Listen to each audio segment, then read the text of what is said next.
Hello বন্ধুরা, welcome my video mom Dipa vlog. আশা করি সকলে ভালো আছো আর আমরা কিন্তু খুব ভালো আছি। তো এই ঠান্ডা ঠান্ডা মরশুমে নারকেল দিয়ে আজকে কী বানানো যাবে, তো পুরোপুরি কিন্তু ভিডিওটা তোমাদের দেখার জন্য রিকোয়েস্ট থাকলো। তো নারকেল মানেই কিন্তু মুখরোচক খাবার। তো মুখরোচক খাবারটা কী বানানো হচ্ছে তাহলে কিন্তু পুরোপুরি ভিডিওটা না দেখলে কিন্তু মিস করে যাবে। তো এদিকে দেখো আমার কিন্তু নারকেল কোড়া হয়ে গেছে আর একটা নারকেলেরই করব। তো এদিকে দেখো আমি কিন্তু এই নারকেল কোড়াগুলো মিক্সচারের বাটিতে তুলে নিচ্ছি আর এর মধ্যে আরও অনেক কিছু দিতে হবে, সেগুলো আমি একা করে দেখাচ্ছি। তো আজকে কিন্তু সারাদিন বৃষ্টি পড়ছে টিপটাপ, আর বৃষ্টি পড়া মানেই কিন্তু আমাদের বাড়ির নিত্য নতুন খাবারের আইটেম শুরু। তো আমার বড়মশাই বানায় সব কিছু। তোমরা তো আগে আমার অনেক ভিডিওতে দেখেছো যে ওই সমস্ত কিছু মুখরোচক জিনিস বানাই। তো এদিকে দেখো আমি কিন্তু সোজা চলে যাচ্ছি রান্নাঘরে। এইদিকে দেখো পুরো উঠোন ভেজা, কারণ সারাদিন বৃষ্টি হচ্ছে। তো এই দেখো আমার বড়মশাই রান্না করতে বসে গেছে। তো কি রান্না করছে চলো দেখা যাক। তো ওই যে প্রেশার কুকারে ও মটর সিদ্ধ করছে, তো হবে ঘুগনি। আর এইদিকে দেখো ওই পেস্টের মধ্যে কিন্তু ও বাদাম ছোলা ভাজা, বাদাম ভাজা আর কয়েকটা আদা কুচি দিয়ে দিয়েছে। তো ওইগুলো আবার পেস্ট করতে হবে। আর এইদিকে দেখো কত সুন্দরভাবে আটাটা মেখে রেখেছে, তার মানে ওই সব কিছু করে ফেলেছে। আমি জাস্ট আজকে ওকে একটু হেল্প করব। তো তারপরে আবার চলে আসছি এই ঘরে, এবার ওইটা পুরো সমেত পেস্ট করতে হবে। তো আমি দিয়ে দিলাম মিক্সচারের ওপরে। আর এই জিনিসটা কার কার ভয় লাগে, আমার কিন্তু এত মিক্সচারে পেস্ট করি বা তাও আমার কিন্তু সেই ভয়টা লাগেই। যখনই চাবিটা কিন্তু ঘোরাই তখনই একটা ব্রম করে আওয়াজ হয় মিক্সচারে, যার জন্য আমি বেশি ভয় পেয়ে যাই। তো এদিকে দেখো আমার কিন্তু পেস্ট হয়ে গেছে, তো তোমাদেরকে একটু দেখিয়ে দিই। তো এই দেখো থকথকে দইয়ের মতো হয়ে গেছে। তো এরকম হলেই হবে, বেশি পাতলা করা যাবে না। তো চলো তারপরে দেখা যাক রান্নাঘরে কি করছে আমার বরমশাই। তো এদিকে দেখো কড়াইতে তেল দিয়ে কালো সর্ষা আর কারিয়া পাতা আর শুকনো লঙ্কা ফোড়ন দিতে হবে। তারপরে একটু নাড়াচাড়া করেই কিন্তু নারকেলের পেস্টটা দিয়ে দিতে হবে। তো ফাইনালি আমি বলেই দিচ্ছি কি রান্না হচ্ছে। তো এটা হচ্ছে নারকেলের চাটনি, যেটা তামিলরা খুব ফেভারিট ওদের। তো আমার বরমশাই কিন্তু মাঝে মাঝে বানায় আর আমার এত ভালো লাগে তো কি বলবো। তো তারপরে একটু ফুটে উঠলে কিন্তু জল দিতে হবে একদম অল্প পরিমাণে। তারপর একটু নাড়াচাড়া করে ফুটে উঠলেই কিন্তু নারকেলের চাটনি একদম পুরো কমপ্লিট।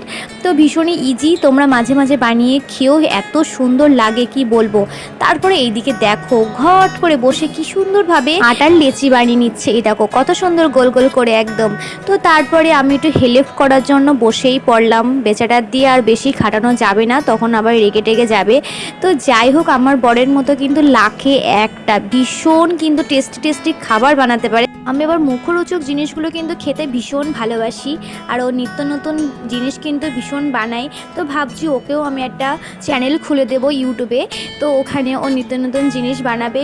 তো আসলে কি বলো তো, রান্নাঘরটা তো আমাদের এখনও কাঁচা, তো যার জন্য সেরকমভাবে সব কিছু ক্লিয়ারলি দেখাতে পারি না।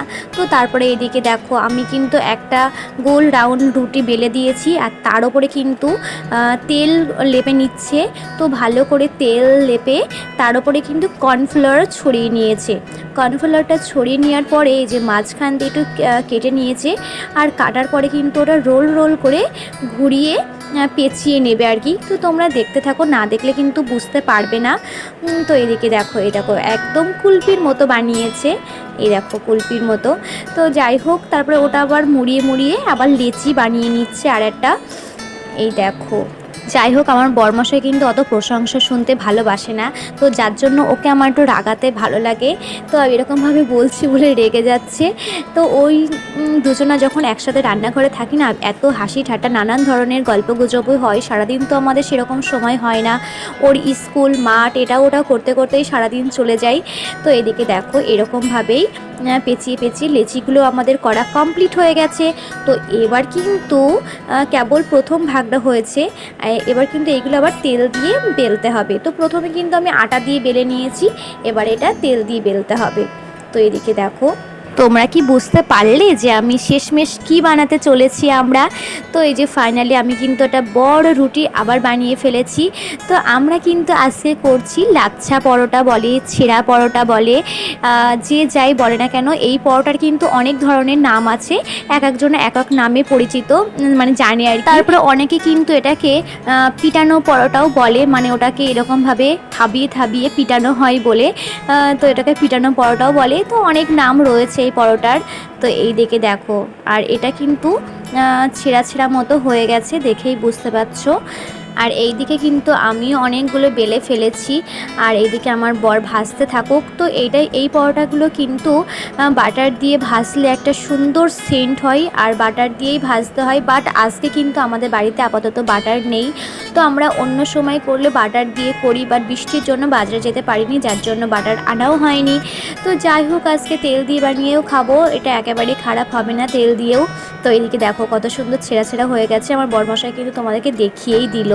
তো এই দেখো পরোটা, এখানে আছে নারকেলের চাটনি, আর এখানে আছে ঘুগনি। তো আজকে ডিনারে কিন্তু আমাদের এই মেনু। তো তারপরে আমি থালাটা এবার সাজিয়ে নেব। তো চলো পরোটাগুলো নিয়ে নিই এক এক করে। তো এই থালাটা কিন্তু আমার বরমশাইয়ের জন্যই সাজাচ্ছি। তো তারপরে আমি নিয়ে নিয়েছি ঘুগনি, আর দেখো ঘুগনিটাও কিন্তু দেখতে হেভি হয়েছে, একদম ঠিক কেনা ঘুগনির মতো। তো তারপরে আমি নারকেলের চাটনিও কিন্তু নিয়ে নিয়েছি, আর ঘুগনির ওপরে একটু পেঁয়াজ কুচি ছড়িয়ে দেব। তো শসা নেই বলেই দিলাম, তো পেঁয়াজ কুচি দিয়েই আজকে চালিয়ে নেব। যাই হোক, তো এই দেখো আমার থালা সাজানো হয়ে গেছে, আর এদিকে আমার বরমশাই কিন্তু হাত পেতে বসে আছে। এবার বেশি লেট করলে আমাকে একদম বকতে শুরু করে দেবে। ওকে ওনাকে আর ওয়েট করাচ্ছি না, দিয়ে দিয়েছি। তারপরে কিন্তু আমার থালে আমি সাজিয়ে নিয়েছি, আর বসে পড়েছি আমার দীপ্রর হাতের ওপরে। আমি কিন্তু দেখে বসিনি, ভুল করে বসেছি। তো তারপরে আমরা কিন্তু খেতে শুরু করে দিয়েছি, মা বাবারও খাওয়া হয়ে গেছে, অনেকটা রাত হয়ে গেছে। আর খেতে কিন্তু হেভি হয়েছে, তোমরা কিন্তু অবশ্যই একদিন বাড়িতে বানিয়ে খাবে। তো ভিডিওটা ভালো লাগলে কিন্তু অবশ্যই একটা লাইক করতে ভুলো না, কমেন্ট করতে ভুলো না, আর নিউ ফ্রেন্ডস হলে চ্যানেলটিকে সাবস্ক্রাইব করে দিও। সকলকে বাই।